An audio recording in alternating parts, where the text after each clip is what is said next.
Desde siempre, el ser humano ha consumido toda clase de drogas, bien para curarse o por mero placer.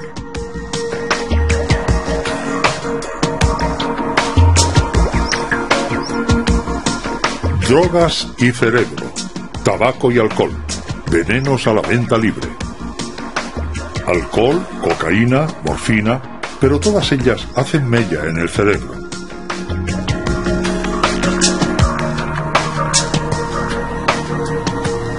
En la actualidad, la biología es capaz de explicar sus efectos en nuestras mentes y el estudio de las drogas permite a la ciencia una mejor comprensión del funcionamiento del cerebro.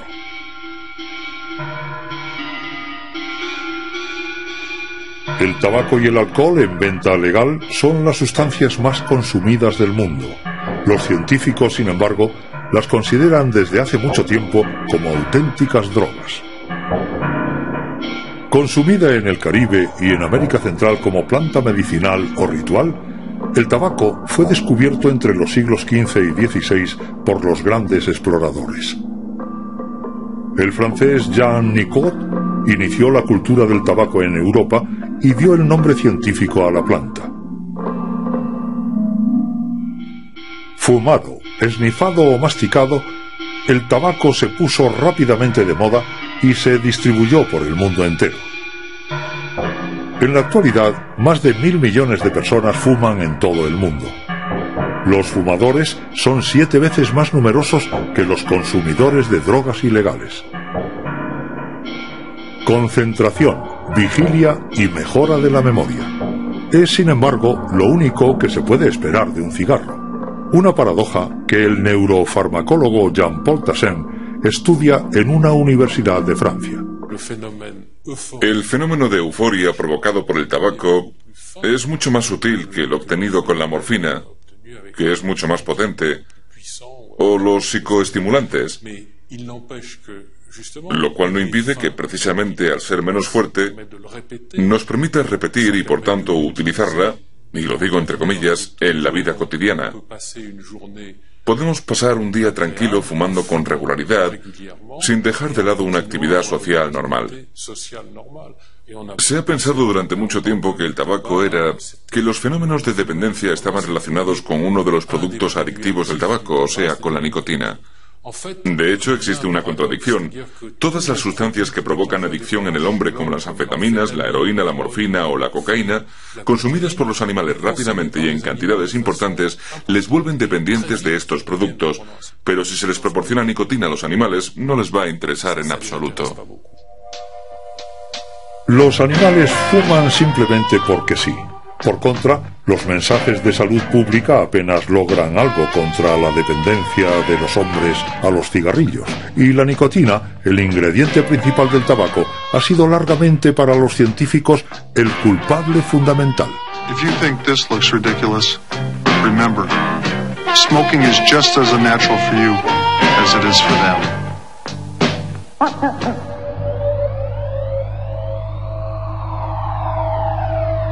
Sin las ratas y los ratones, jamás hubiéramos podido estudiar los efectos de las drogas. Comparten un gran número de sus genes con nosotros y las drogas desencadenan las mismas tempestades en sus cerebros. De hecho, la humanidad entera tiene una deuda moral con estos pequeños animales.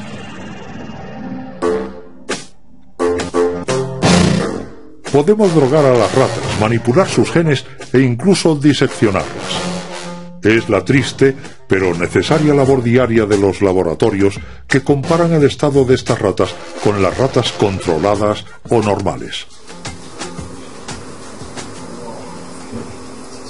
En su laboratorio de Burdeos, santo y seña en el estudio de las drogas, Martín Cadot estudia el comportamiento de las ratas frente a la nicotina.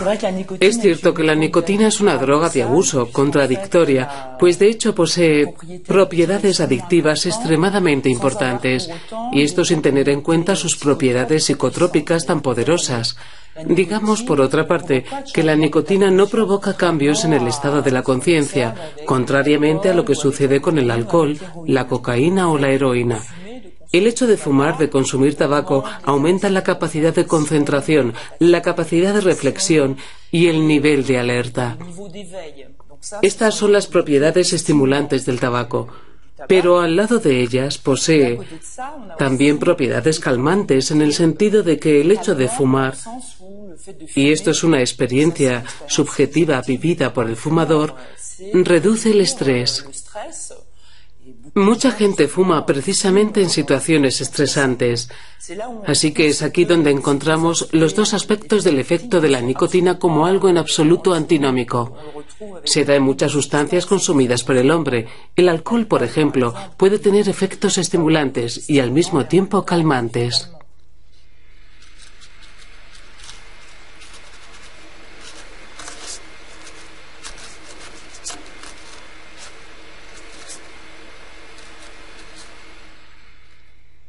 Bien, hemos metido a la rata en una jaula de autoadministración provista de dos agujeros. Uno va a ser el refuerzo, es decir, que cada vez que el animal meta su hocico en dicho agujero, el ordenador va a activar una bomba que va a empujar la jeringa y que inyectará en la circulación venosa del animal una cantidad determinada de nicotina. El agujero llamado sin refuerzo no va a producir ningún efecto. A través de las sesiones de autoadministración, que en general tendrán lugar una vez al día durante varias semanas, veremos finalmente que el número de visitas al agujero con refuerzo irá aumentando según pasen las sesiones. Es lo que se denomina la adquisición de un comportamiento de autoadministración. En cuestión de días, la rata comprende cómo inyectarse la nicotina.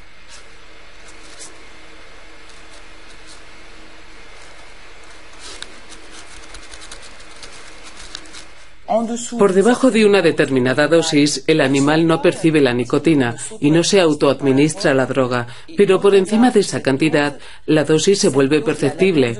Trabajamos con una franja extremadamente reducida y, contrariamente a lo que sucede con la cocaína, el animal consume bastante poca. Cuando alguien se fuma un cigarrillo, el humo del tabaco penetra dentro de sus pulmones, concretamente en la zona de los alveolos pulmonares, altamente irrigados de sangre. La nicotina, por ejemplo, pasa increíblemente rápida a través de los alveolos y es conducida de manera veloz hasta el cerebro.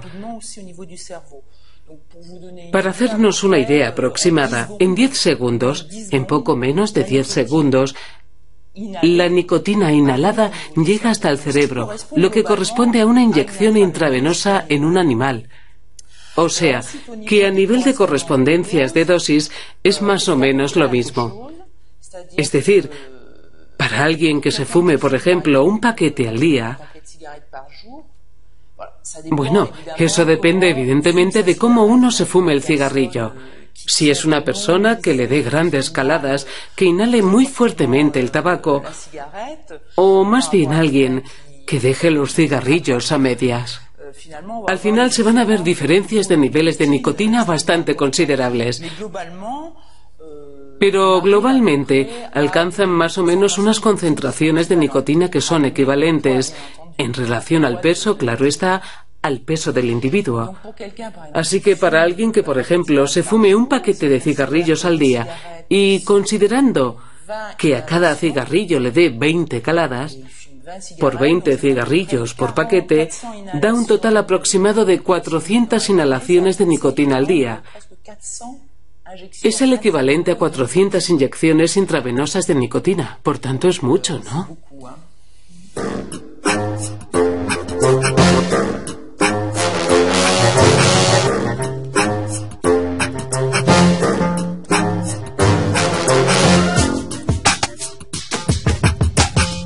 Para actuar, la nicotina, vista aquí bajo su forma cristalizada, como todas las drogas, piratea el sistema de comunicación del cerebro. Pues nuestro cerebro se pasa la mayor parte del tiempo hablando consigo mismo. Su buen funcionamiento se basa en el diálogo incesante entre nuestros 100 millones de células nerviosas, las neuronas.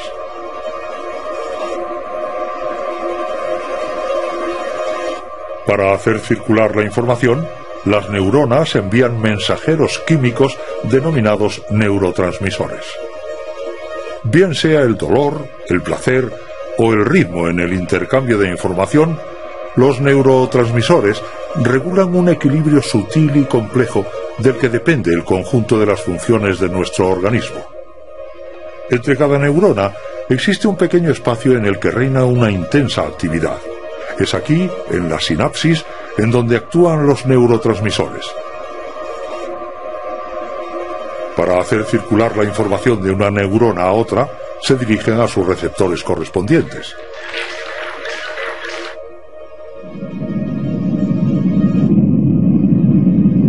Si la nicotina favorece la memoria y la concentración, es porque boicotea la red de comunicación responsable de estas funciones en el cerebro.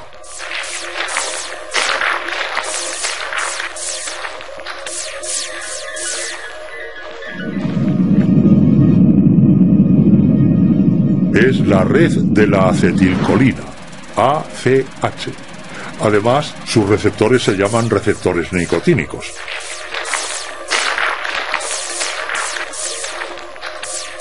Pero la nicotina es mucho más potente que la acetilcolina. Provoca la liberación de otro neurotransmisor, la dopamina, una molécula en la que radica la sensación de placer que proporcionan todas las drogas.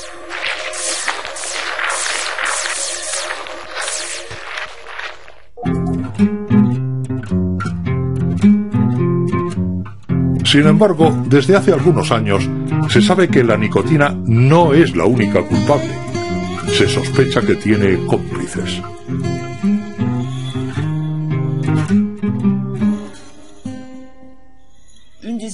Una de las hipótesis que estamos probando aquí, en el laboratorio, es efectivamente saber si en el tabaco puede haber otras sustancias que favorezcan precisamente la propiedad adictiva de la nicotina. Estas sustancias actuarán directamente sobre la dopamina, la molécula del placer.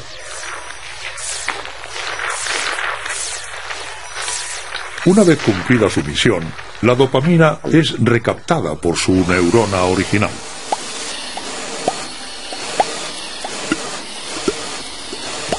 En este momento, una molécula es la encargada de destruirla. Se trata de la monoamina oxidasa, o MAO.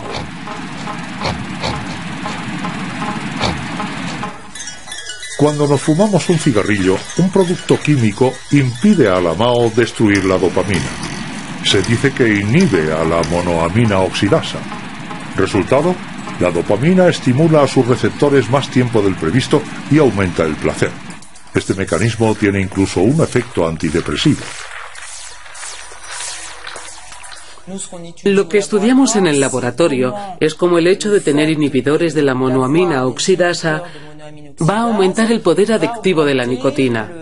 Lo hemos hecho con animales, con ratas, a las que hemos dejado en una situación de autoadministración intravenosa de nicotina.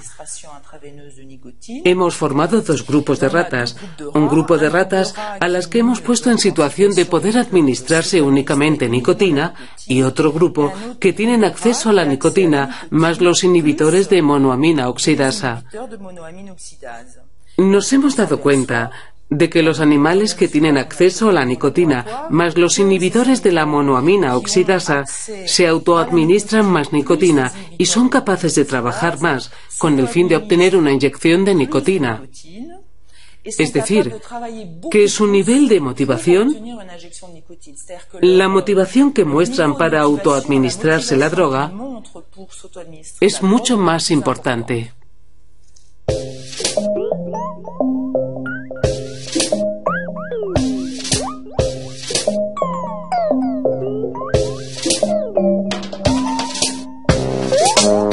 Conclusión del experimento. La nicotina no es seguramente la única responsable de la adicción al tabaco. Entonces, ¿cuáles son las otras moléculas implicadas? Los científicos aún siguen tratando de averiguarlo, y es que tienen dónde elegir. Se sabe que hay hasta 4.000 productos químicos en el humo del tabaco.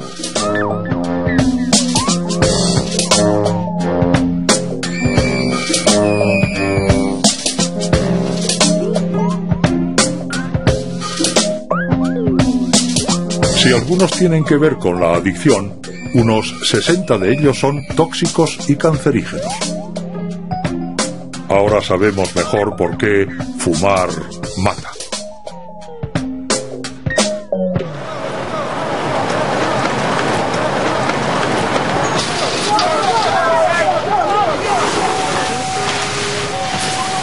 desde cáncer a enfermedades cardiovasculares.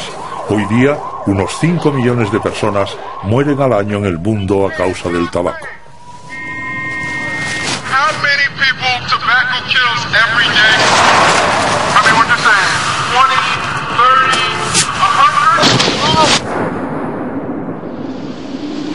100? You know what? We're going to leave this here for you so you can see what 1,200 people actually look like. Et je danse de tout mon cœur, car je vais grandir. Et quand je serai moins petite, je fumerai comme un sapeur. Et elle fumait, comme des sapeurs, comme si déjà elle voulait battre l'homme sur son propre terrain.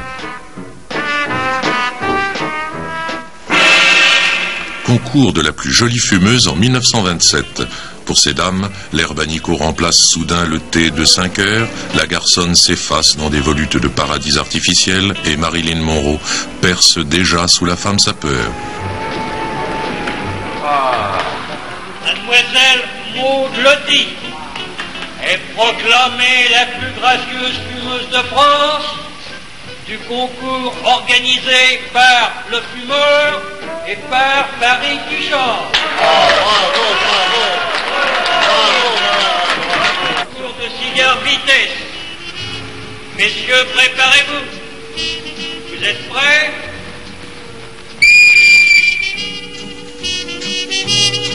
« 1930. Aux hommes, comme d'habitude, il reste l'effort athlétique, la rage de vaincre les femmes à la pointe du mégot, même si certains retrouvent au Monsieur Freud des gestes d'enfants pour suçoter leurs cigarettes, comme la tétine d'un biberon. Los cigarrillos no hacen su aparición hasta mediados del siglo XIX. Pronto serán producidos a escala industrial. Pero es en el siglo XX cuando su consumo se dispara, animado sobre todo por la distribución gratuita entre los soldados.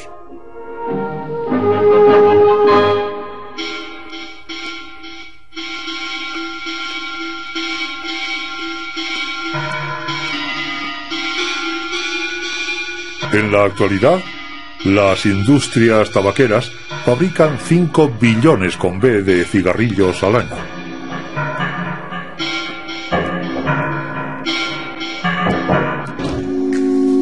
Let me take your hand,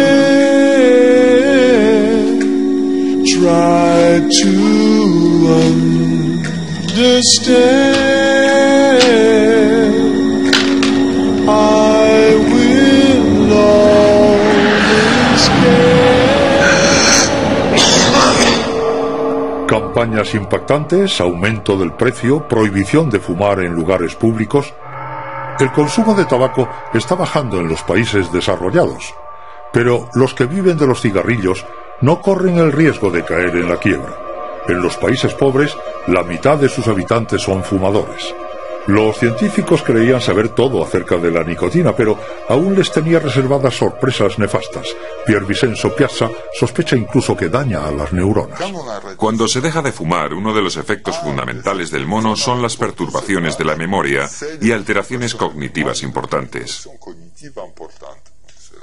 La cuestión es saber por qué ocurre eso.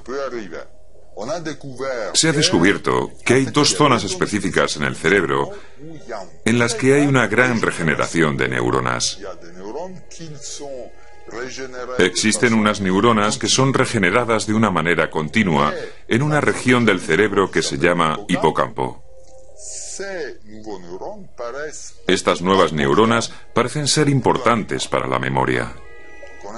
Hemos tratado de averiguar cuáles eran los efectos de la nicotina sobre estas neuronas, sobre estas neuronas inmaduras, sobre estas neuronas bebé, pero en un cerebro adulto, y que son necesarias para ciertos procesos cognitivos. Y hemos visto que la nicotina tiene unos considerables efectos negativos sobre las neuronas. Han reducido su producción a un 50% aproximadamente. O bien mata o bien bloquea la producción de nuevas neuronas en esta zona del cerebro, en un 50%. Todavía nadie sabe si estos daños son irreversibles. hay unos lazos aún más fuertes entre la nicotina y la memoria. Gran conocedor de la acción de la nicotina, Hervé Allen no es sin embargo un experto del tabaco, sino un especialista en la enfermedad de Alzheimer. La enfermedad de Alzheimer es hace tiempo se decía, un acto degenerativo de las neuronas, es decir, que nuestras neuronas, que son las células nobles del cerebro, son las que aseguran, entre otras cosas, la síntesis de neurotransmisores, las sustancias necesarias para las conexiones entre las diferentes zonas del cerebro. Son células degenerativas que mueren.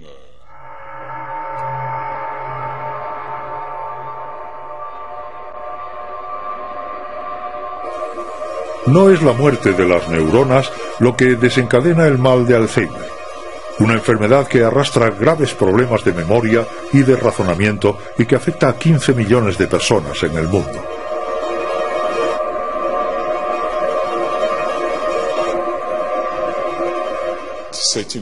Fue un gran descubrimiento saber que eran las neuronas del hipocampo las que sufrían las primeras, pues el hipocampo es un poco como el disco duro de nuestra memoria. Es ahí donde la información, los recuerdos, empiezan a ser almacenados.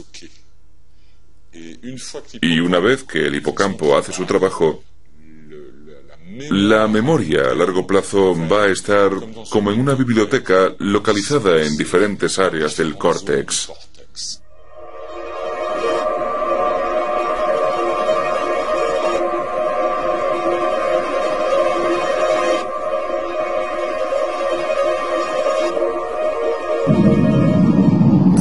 En la enfermedad de Alzheimer, las neuronas que mueren son precisamente las que fabrican al bibliotecario de nuestros recuerdos, la acetilcolina, el neurotransmisor que recurre a los receptores nicotínicos.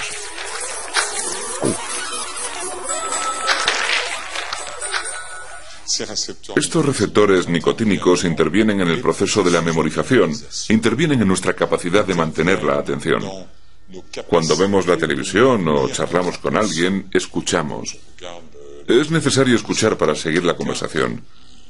Pues bien, esta posibilidad de escuchar lo que nos cuenta otro o ver lo que hace otro es lo que se denomina atención. Y la atención está altamente condicionada por el buen funcionamiento de los receptores nicotínicos. No se trata solamente, al estimular estos receptores nicotínicos, de mejorar el funcionamiento de la memoria, de nuestra atención, sino al mismo tiempo, y eso hay que probarlo en el hombre, de quizá disminuir e incluso detener la toxicidad de uno de los enemigos número uno del hombre, el Alzheimer. Vean cómo hemos pasado por el tabaco, por la nicotina. Es ya viejo el descubrimiento de la nicotina, de los receptores nicotínicos, hasta llegar a la neurobiología más contemporánea. Todos los grandes equipos del mundo trabajan en lo que acabo de decir, o sea, en cómo se explica que estimulando un receptor podamos jugar con la vida o la muerte de unas células o con la toxicidad de ciertos productos.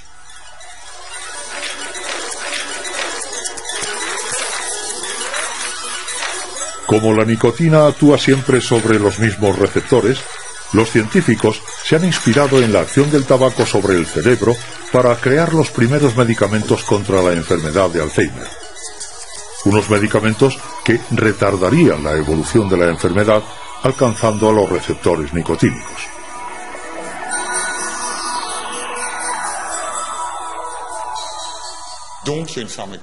Así que hay una farmacología de los receptores nicotínicos que responde a la misma estrategia o a la misma hipótesis de este déficit en el funcionamiento de la acetilcolina en el cerebro. Pero en lugar de actuar sobre el neurotransmisor, va a hacerlo sobre los receptores. Así que me dirán, entonces mejor darles tabaco a los enfermos de Alzheimer. Durante mucho tiempo se creyó en efecto que el tabaco era un factor de protección.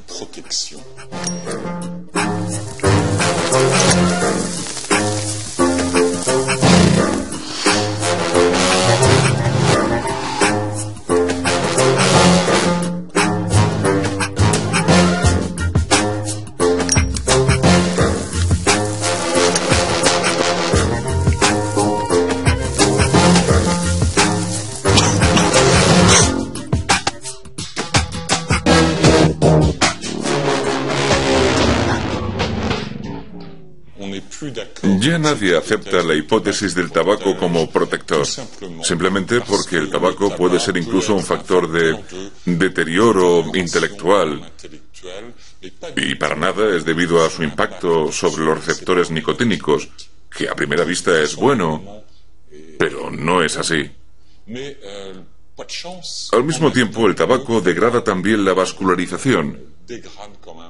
El Alzheimer hace más frágiles los vasos sanguíneos.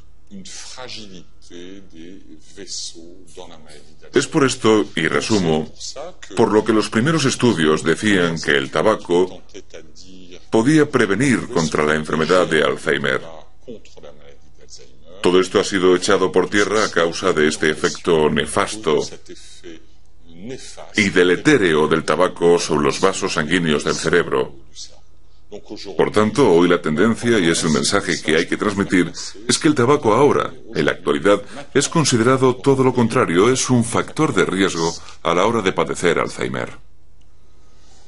Vasos sanguíneos más frágiles en el cerebro, adicción, componentes tóxicos, deterioro de las neuronas.